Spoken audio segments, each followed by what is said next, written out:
Let's talk more about urban development, not just in Guangzhou, but throughout China and the world.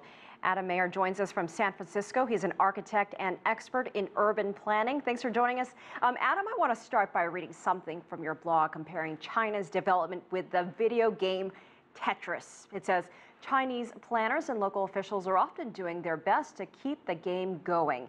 In a game of Tetris, this means stacking blocks higher and less efficiently than you'd like.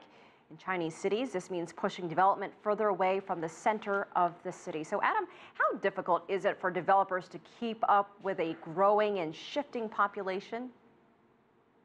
Well, first of all, Elaine, thanks for having me on your show here. Yeah, development up until this point has been largely dictated by the way land use policy has worked in China since reform and opening it up, which means because the government owns all the land, much of the revenue source for local governments comes from basically auctioning off the land development rights to developers.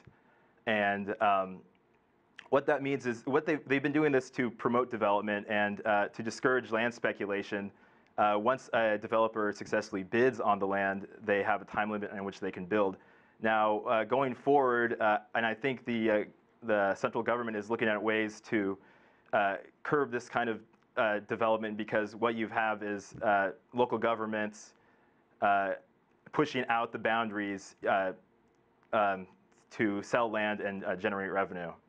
Adam, we began this segment by talking about changes for Beijing. Officials there are looking to reduce the amount of congestion. So how rare is it to move whole populations, build infrastructure, and implement new policies all at the same time?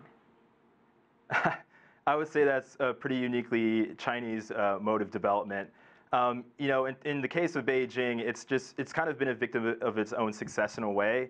I mean, Beijing's not only the government heart and the political heart of China, but it's also the cultural heart of China, the tech center of China, entertainment center of China.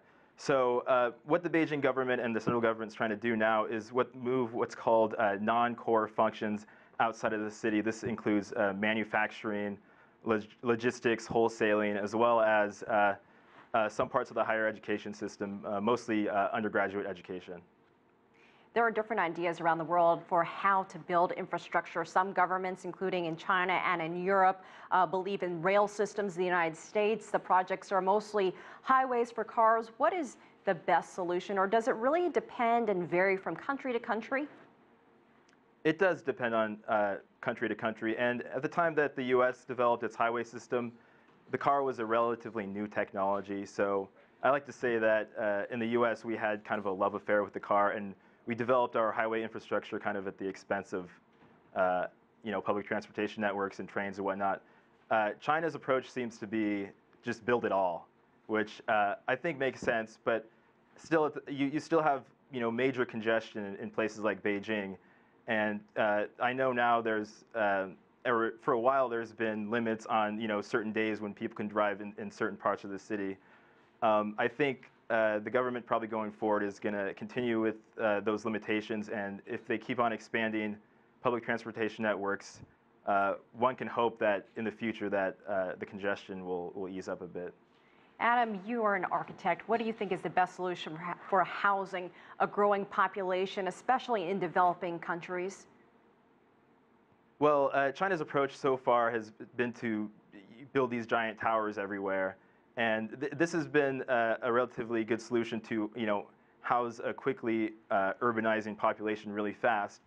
But I think going forward, what we want to see is we want to see a more human-scaled, pedestrian-friendly development. And I think as you have more Chinese entering the middle class, this is something that they're going to want as part of their life experience. All right.